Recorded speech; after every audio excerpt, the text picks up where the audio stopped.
You're listening to Civic Media. You can tune into any of our live shows on any radio station across the state with the Civic Media app. Find us in your phone's app store and listen anytime, anywhere.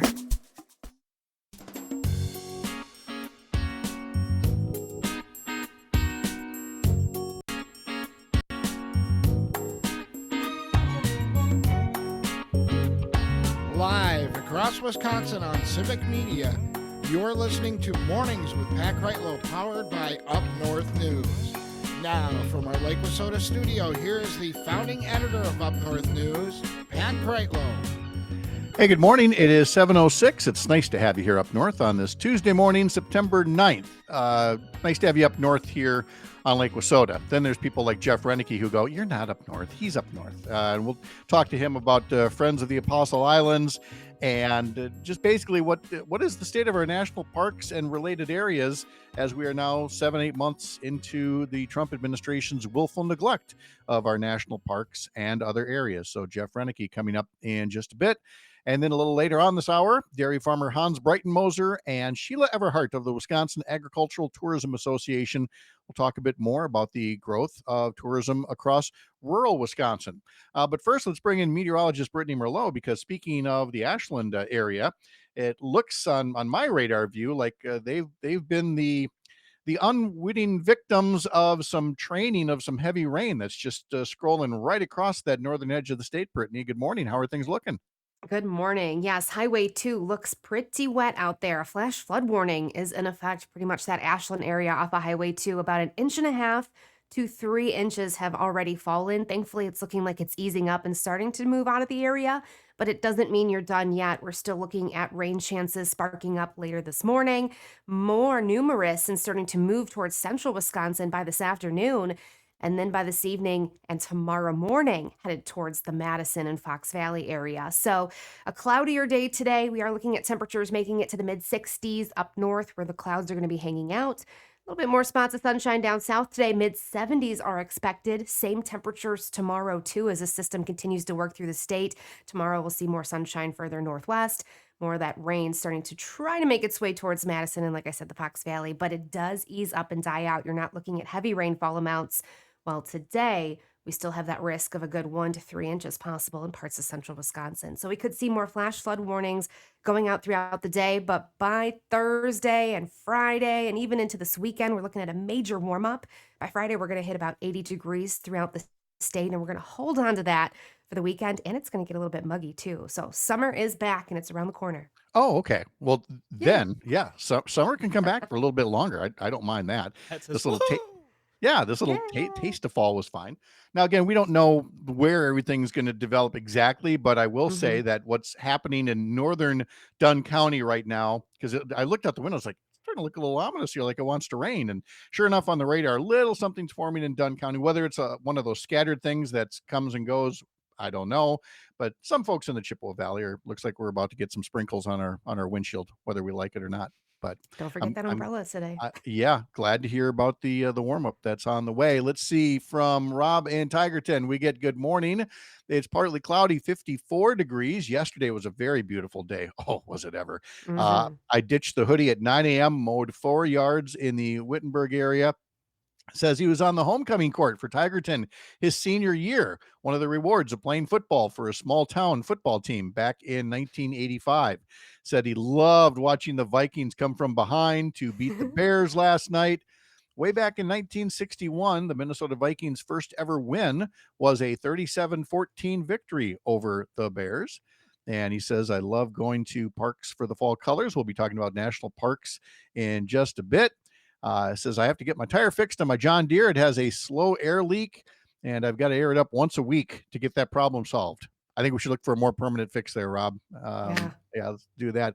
And Brittany is the best meteorologist. Civic Media should be honored to have the best meteorologist. Look at that. Thank you, Rob. Gosh, Tony notes that it has been raining in Ashland since last night and says, yes, he thinks that they have a flood warning up there. So that's, Yeah, it Yep. looks like it's just going to be doing that thing for a while. So, It sure is. It sure is. Oh, and yeah. I got a comment on last night's game. That was fantastic because did you realize that the quarterback for the Vikings, right? He's not only the youngest, he looks like a Mhm. little baby. He's so cute, right? But he's from Chicago. So he beat Chicago there. So I at his saw. hometown. And that's cool to me. I did not know that about JJ McCarthy. I'm just glad I'm thinking about somebody other than Mike McCarthy. I'm glad that Right? we've got JJ McCarthy to look forward to now. Mike Yes, McCarthy got a Mr. really Olsen. good reception though. He was at honored at halftime because they were doing the 2010 Super Bowl team at the Packer game, and he got a Oh, really big standing ovation. Yeah, Oh, okay. wow. So here's the thing for Mike McCarthy. Yeah, we were happy to kind of boo him when he was with Dallas and all that, but he never trashed Green Bay. And, he never went the whole diva route. no, And I so, think he yeah, lives he in Green comes Bay. back in and, yeah, compare that to two former quarterbacks and where the reception's been a little bit different. So, if you want to move on from Green Bay, that's fine. Just don't be a diva. That's all we ask. Yeah, Right. Yeah. Favre got like a good day when they retired his number. He was well Yeah. received in that day. Well, yes, he was. Yes. But in part, it was in part because we'd seen how well he did with the Jets and with the Vikings. And True. This is that true. that felt good. It's like, see, buddy, see, we're the place you want to be. This Right. is it. Yeah. All right, Brittany, thank you so much. We'll talk to you next hour. Sounds good. See you, Brittany. All right. Again, you can sign up for our newsletter at Up North News. Head over to upnorthnewswi.com. We'd love to have you a subscriber there. Also, let me tell you something. Everybody loves a bargain, okay?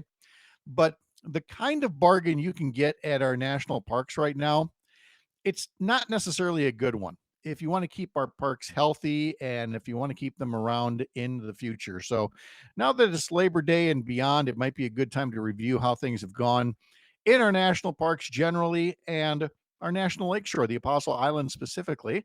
And so let's bring in for our Way Up North segment, Jeff Renicky from Friends of the Apostle Islands. Jeff, good morning. How are you?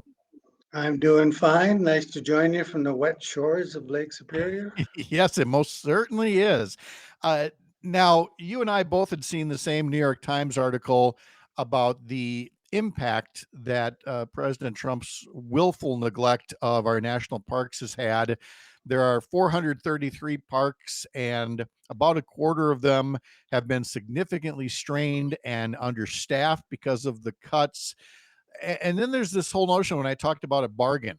They're so understaffed that there's, in many cases, nobody collecting fees that you should be paying for the upkeep of our parks. And so the trash is piling up and everything. But, again, with people not paying, it kind of becomes like a doom loop. And Jeff, among the many things I'm sure you want to discuss, that has to be a very concerning one.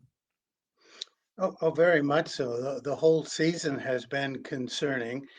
Going into your busy season with a 24% reduction in permanent staffing, a hiring freeze, only about half the seasonal workers you usually hire, budget clampdowns, and frankly, historically low uh, morale is not exactly a recipe for success.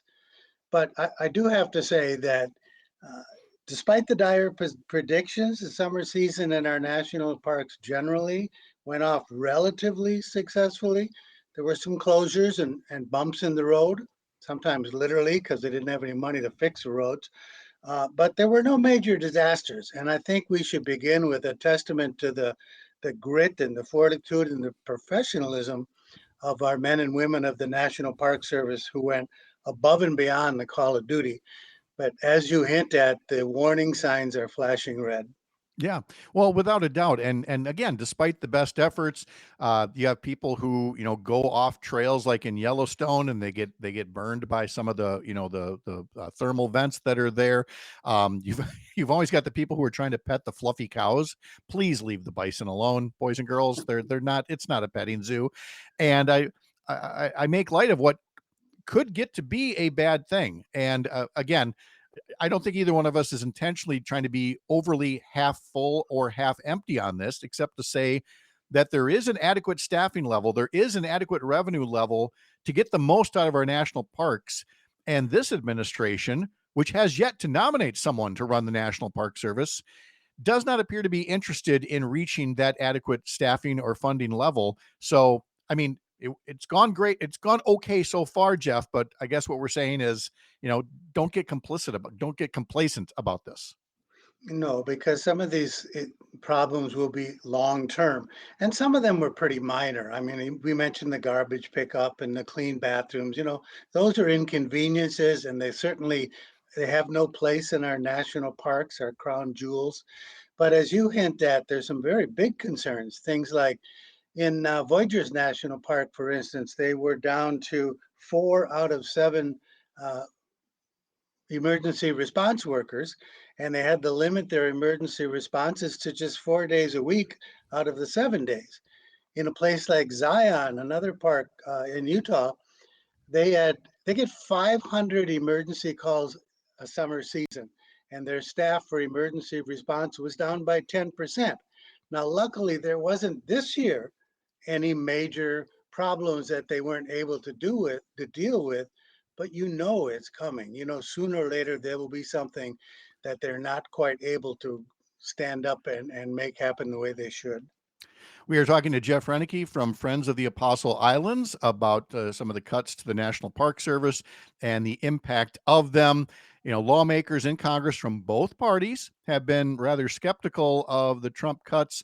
There is Senator Angus King, independent of Maine, who said, if the Park Service is overstaffed, if there's waste, show it to us. Show us the data. Show us the number of people, where they are, which positions you feel are unnecessary and shouldn't be funded, which is the kind of thing we've said at the whole general level about government waste, fraud, and abuse.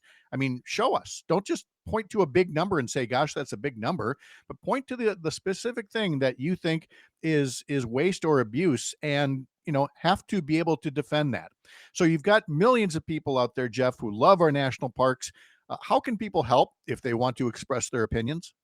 Well, the next big challenge, of course, is the budget fight, which we all know is coming up before October 1st. And I think there's a crack showing in the administration's attack on the parks. The Trump administration's skinny budget suggested a $1.2 billion cut for the National Park Service budget. That's 37%. The House Committee on Public Land said, well, thank you very much, but they suggested a $176 million cut, which is only 6%. So there's a battle brewing, which makes it a perfect time for people who love our national parks to stand up, make their opinions heard by discussing this with their representatives and joining groups like Friends of the Apostle Islands.org to try to make their voices heard for our crown jewels. Very good. And, again, we did talk about kind of some of the overarching problems at the national parks. I guess we'll end specifically about the Apostle Islands National Lakeshore. Any impacts this year or any concerns for the future that you wanted to lay out there for our listeners?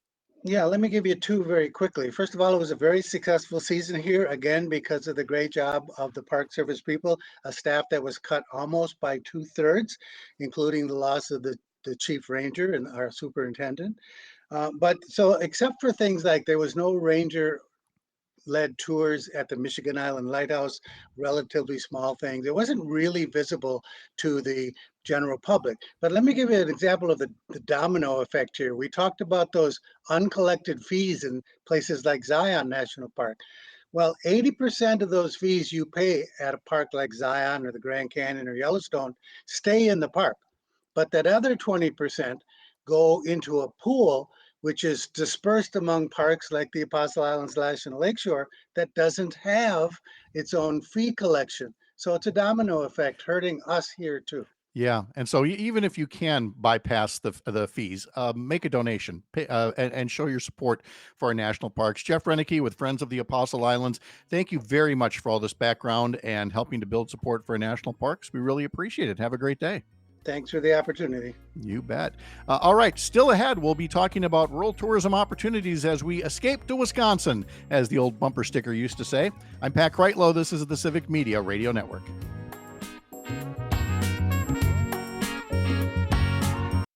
You're listening to Civic Media. Stay up to date on the latest news and information for your local community and Wisconsin by signing up for our free email newsletter. Visit civicmedia.us/email to get started.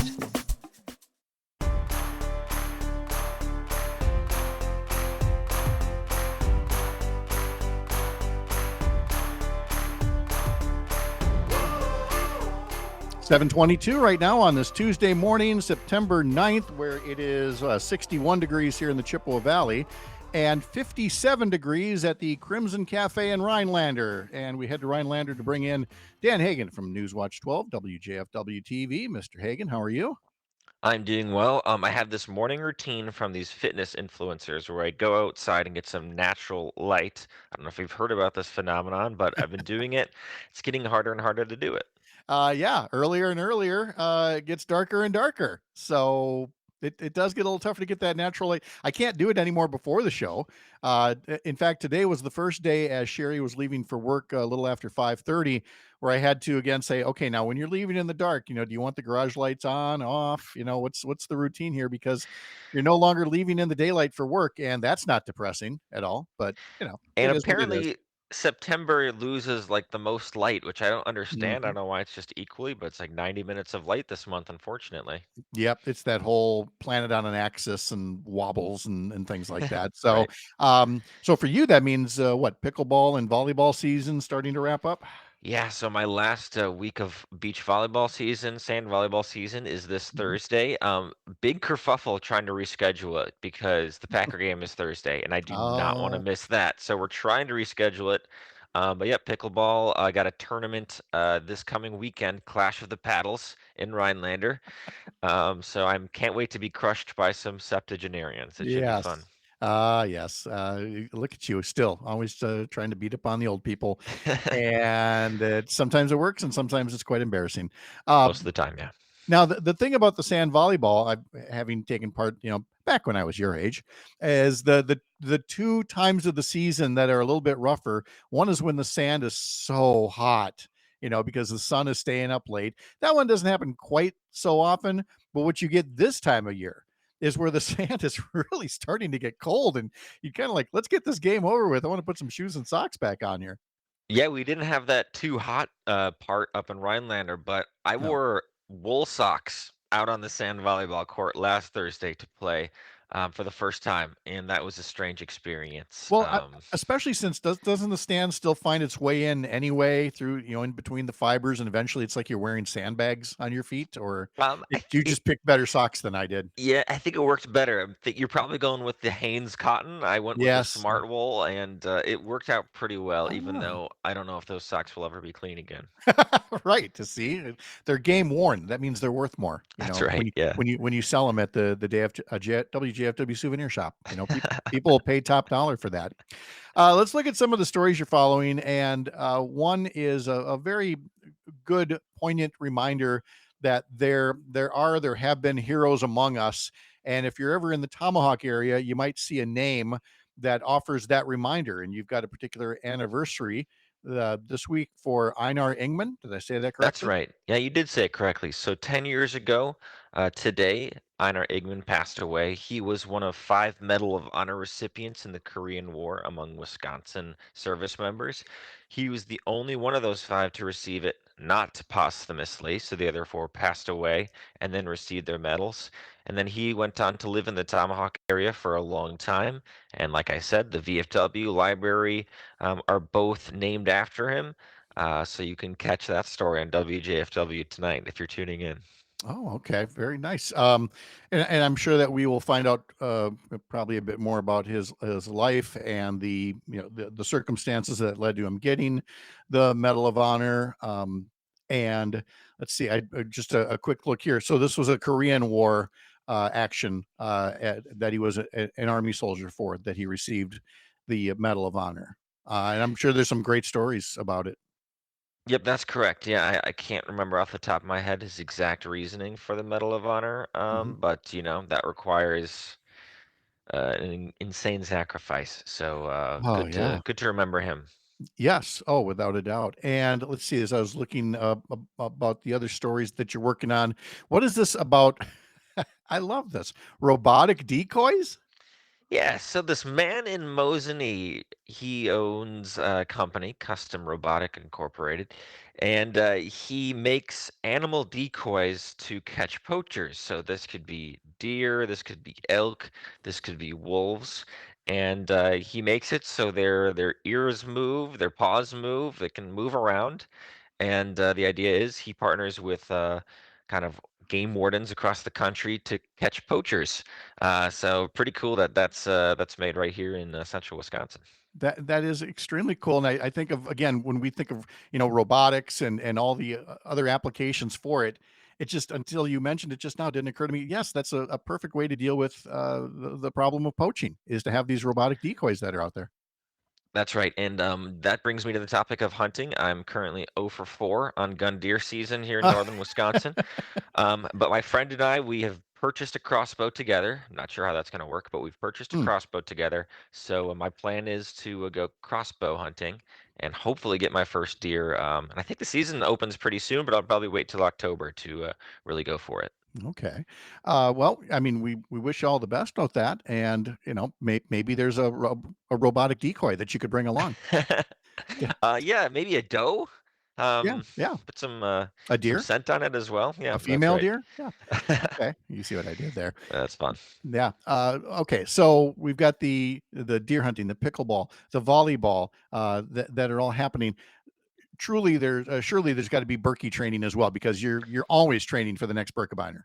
That's right. So the Birkebeiner will be the last weekend of February, and I'm going for my 12th one, and I need to beat my dad again. So yeah, I've been roller skiing. Oh, I signed myself up for a half marathon in October in Three Lakes, which I would never do, but it's just to make sure that I'm in better shape for when the snow hits. For again trying to beat up on the old people. I get it. So Geez, there's a theme there. yep. Dan Hagan from Newswatch 12 and Rhinelander. Thank you, Dan, so much. I appreciate it. Thank you, Pat. All right. Enjoy the rest of your week. Coming up, we'll be talking to Hans Breitenmoser and Sheila Everhart from the Wisconsin Agricultural Tourism Association. Live from the lake. Thank you for spending some time here as part of your mornings, powered by Up North News. We will have more after the Midwest Farm Report here on the Civic Media Radio Network. I'm Pat Kreitlow, here up north.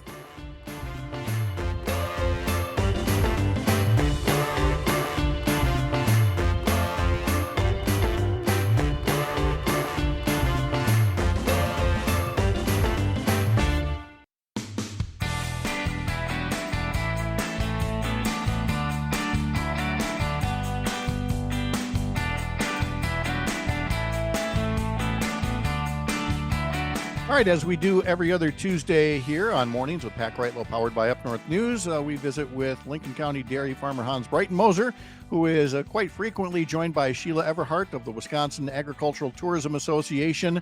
And of course, the state assembly is coming back into session. We don't know the status yet of the state Senate, and we'll get into that more an hour from now with Dan Schaefer from the recombobulation area. But there are definitely bills that the legislature needs to be taking up and working on. And Sheila's going to talk to us about a little bit of that coming up in just a sec. But first, as we check in with Hans, hey, good morning. We know it's getting to be that time of year, harvesting, things like that. I was looking at the statewide conditions here, and the fourth cutting of hay across the state is 65% complete, 9 days ahead of last year, 5 days ahead of average. Corn condition is rated 82% good to excellent. Corn for silage, 10% harvested. I always say these things because Hans feels like it's a report card for how he's doing. It is. I always feel like it's a report card, but this time I got one good grade because our fourth crop is harvested. All right. So I'm ahead of the curve finally on one thing that you mentioned. how are things looking otherwise?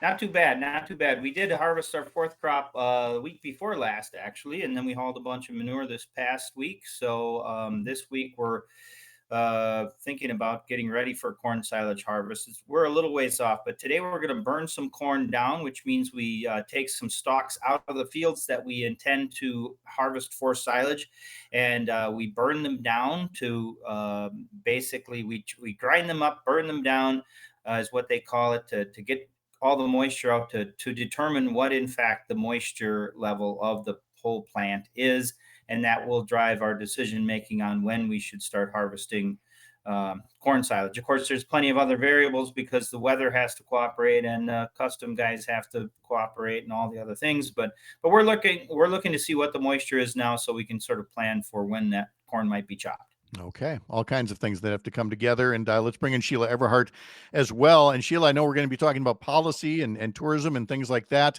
But, we always talk about Hans's little farm. I'm sure you're talking to folks as well. And what kind of condition things have been in so far for harvest and field work. How are you?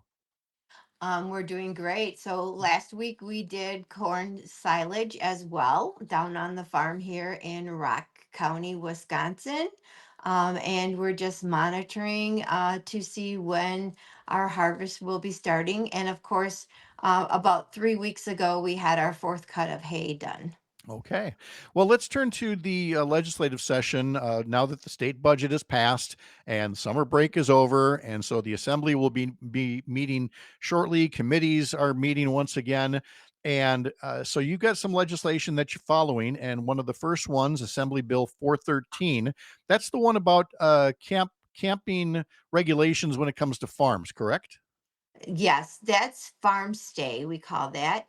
With the ongoing changes in the farming industry, farmers face increasing challenges to operate. Farm stays can provide additional opportunities for small farms to diversify their incomes, making their family farms solvent and supporting future generations on the farm.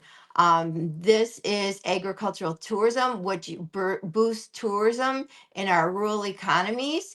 It brings economic growth to those rural areas and it educates the public on the importance of agriculture. So, this legislation would allow farmers to operate a campground on their farm without a campground license for the purpose of educating the public through on farm experiences and providing opportunities to diversify the farm income. To qualify, it must be on a working farm. You would be identified as one parcel and have no more than 3 sites. So that is the Assembly Bill 413 that has been assigned to the Committee on Forests, Parks, and Recreation. And I provided the link for you, Pat. In the Senate bill on that is Senate Bill 415 that has been assigned to the Senate Committee on Ag and Revenue. And then you're also looking as well to the legislature to continue working on a follow-up bill to the entire overhaul of liquor licensing and its impact on so-called wedding barns and other farm venues. And you're still working to get that draft finished and get the bill assigned to a committee. Is that right? Yes, so there's been work on that. We're really working hard to get it correct. We need it numbered and assigned to a committee in the month of September. Right now, it's LRB 2567-P3 because it's had 3 revisions.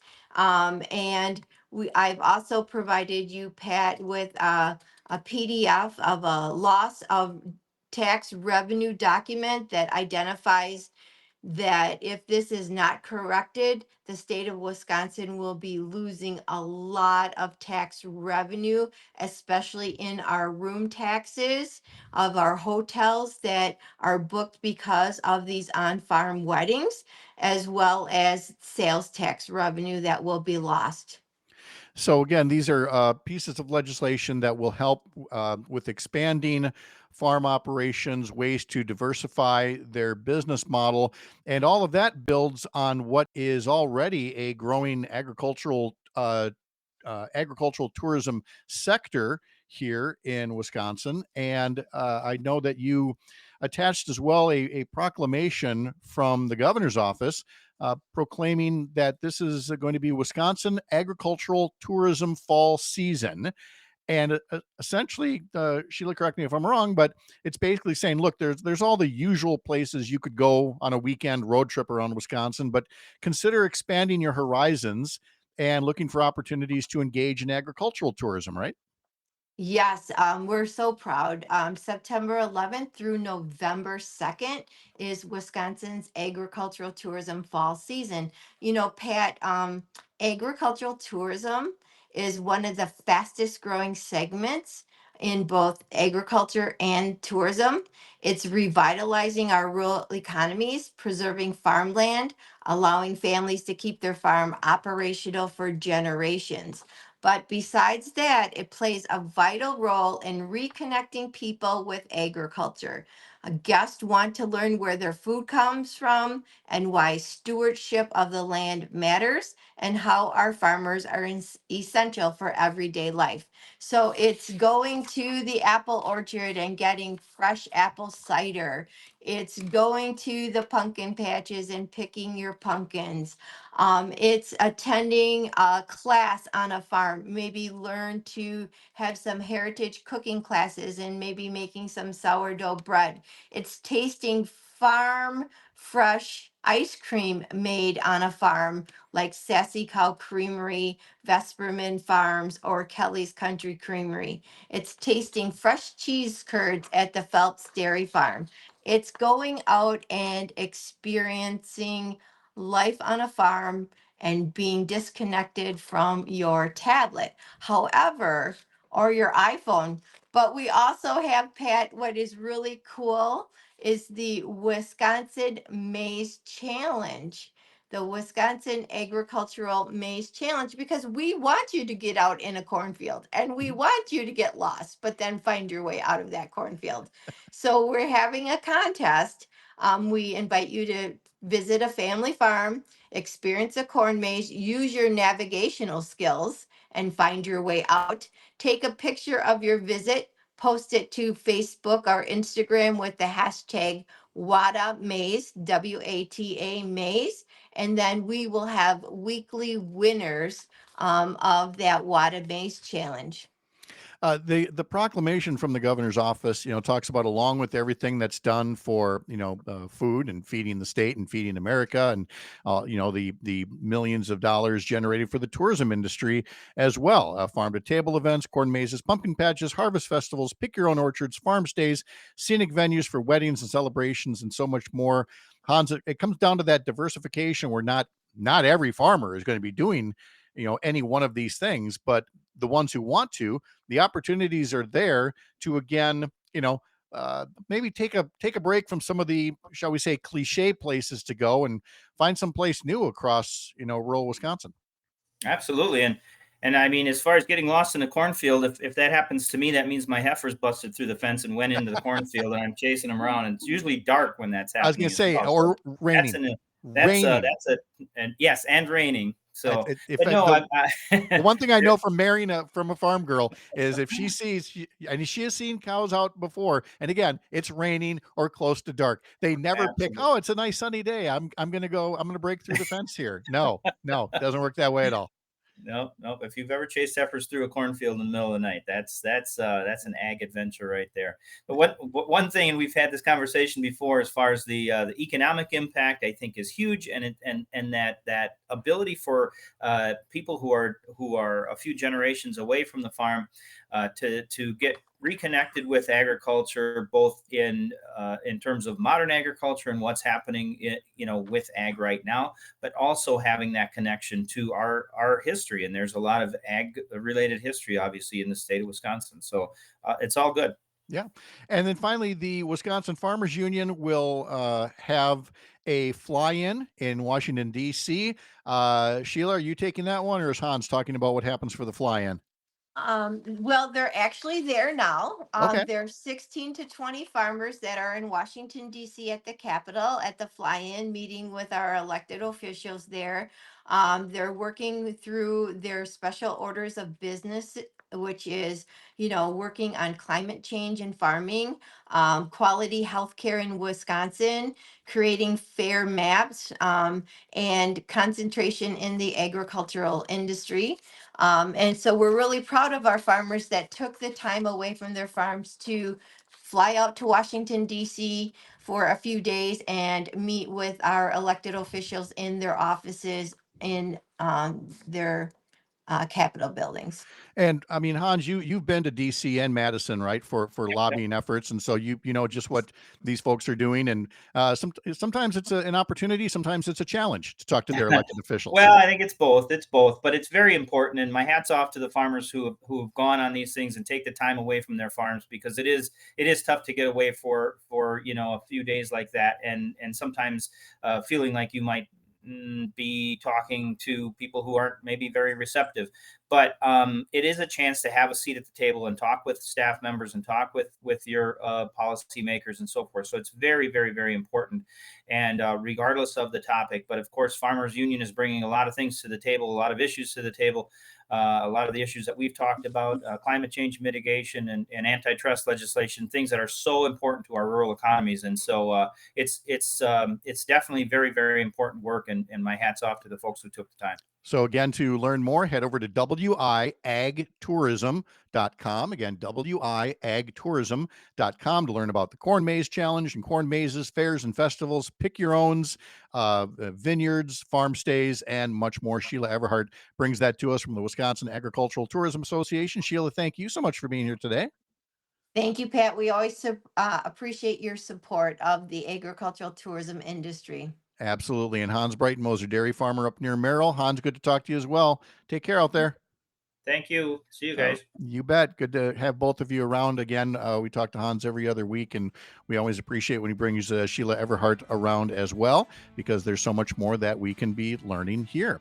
Our Tuesday 1-2 Political Punch with Dan Schaefer and Cam Stevenson, live from Washington, D.C., still on the way. I'm Pat Kreitlow. This is the Civic Media Radio Network.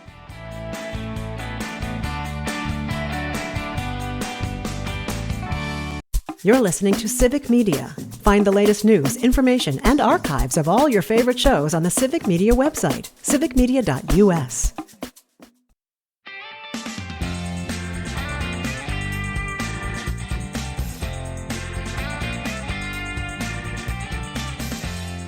.52 the time now on this Tuesday. It is 61 degrees here in Chippewa Falls.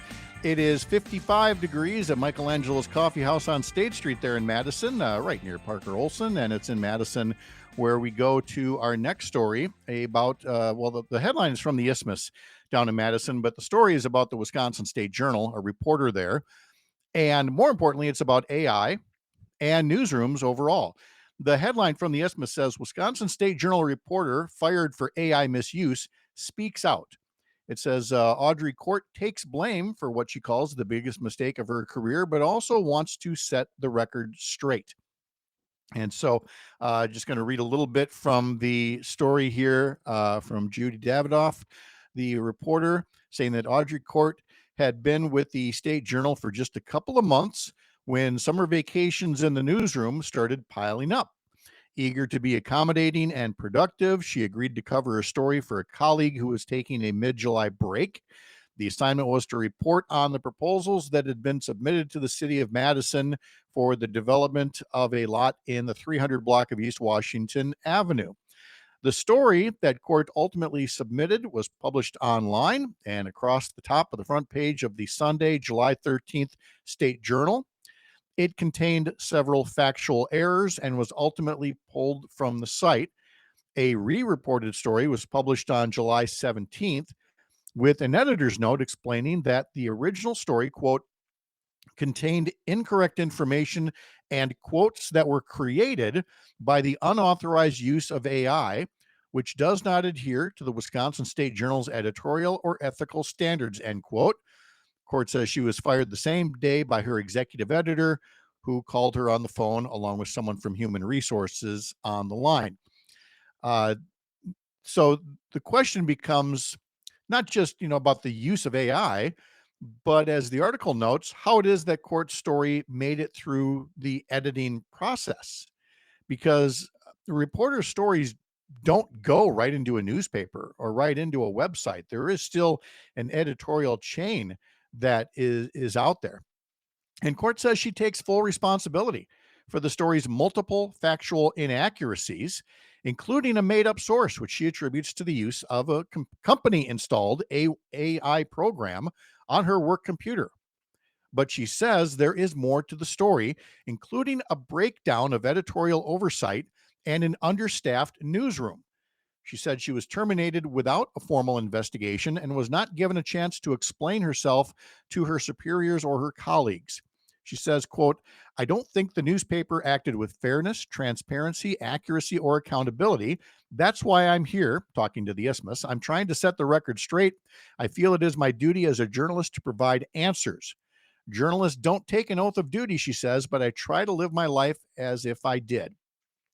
And it notes that before joining the State Journal, Court was the lone news reporter at the Chippewa Herald here in Chippewa Falls, where she wrote stories, took photos, created video and audio reports, producing between 7 and 16 articles a week, she says. "My numbers were staggering." And because her work was getting some attention, she did get an attractive offer to cover local government for the Wisconsin State Journal. And then the article goes on to explain what all happened from there. But it was noting that she was the lone news reporter at the Chippewa Herald that, of course, caught my eye. Along with, again, she says it's staggering, the workload, and she's absolutely right. The Chippewa Herald used to be a local newsroom with a whole bunch of reporters, as have been so many small newspapers, small TV stations, small radio stations, where it was pretty rare, especially in the case of a newspaper, for one person to essentially do it all. Listen to what she said. "I wrote stories, took photos, created video and audio reports, producing between 7 and 16 articles a week." So now it's time for Grandpa to give you a back in my day thing. Okay. Working for a small TV station in Eau Claire, Wisconsin. You picked out a story, some days, 2 stories, but oftentimes it was your story of the day. You'd make some phone calls, you'd do some research, and you'd go out and do an interview or 2. Not by yourself. You would have a photographer with you, a professional who knew how to frame shots and get good video so that you could concentrate on doing the story. You'll recall in the last hour, I talked about the fawning coverage of Derek Van Orden at a local event in Galesville, which, again, I don't know for sure, but I would not be surprised to hear that it was a reporter who had to get the press release or find out about the event, go down there, talk to people, try to take notes while at the same time shooting some video and taking some photographs, turning things into a broadcast story for a newscast, but then into a website story as well, and then into a social media post. Now, this reporter's use of artificial intelligence, or AI, was not proper. And I don't think she would disagree that there might be some level of discipline that's involved. But a case like this should not merely be judged on the use of AI, but put it in the context of the business model that TV, radio, newspapers, and digital media sites are putting their staffs through, where you're not working one story a day, you're doing multiple stories a day, and you're not doing the one duty of reporting. You're a videographer, you're a video editor, you're a social media manager now at this point. And while some people can do that to a certain degree, I mean, there's an amount of multitasking we all do in our various jobs. I think we all understand that. But there comes a point in any given job at which you can only keep so many plates spinning at one time. That leads to the temptation to take shortcuts. And then when that particular plate can't keep spinning and comes crashing to the ground, it's the person who's being overworked who is held solely responsible for it. And that's not right. These places are businesses. They are looking to make a profit and not lose money, but they are also employers who have an obligation to their employees as well as to their audience to make sure that journalism is done as well as can be, and not setting up the circumstances that tempt somebody to take shortcuts or worse, to burn out, which is why so many newsrooms just keep getting smaller and smaller. Remember, you can follow my team all day at upnorthnewswi.com. We'll be talking to Cam Stevenson from Below the Beltway and from Courier Newsroom coming up next. You're Up North. The national news cycle never stops, but it can be hard to find news about your local community. Civic Media is dedicated to providing quality local and state news coverage across Wisconsin. With the Civic Media app, you can get notifications about local stories that matter to you and your community. Find the free Civic Media app in your phone's app store and choose notifications from the menu to tell us what kind of news you want to hear about.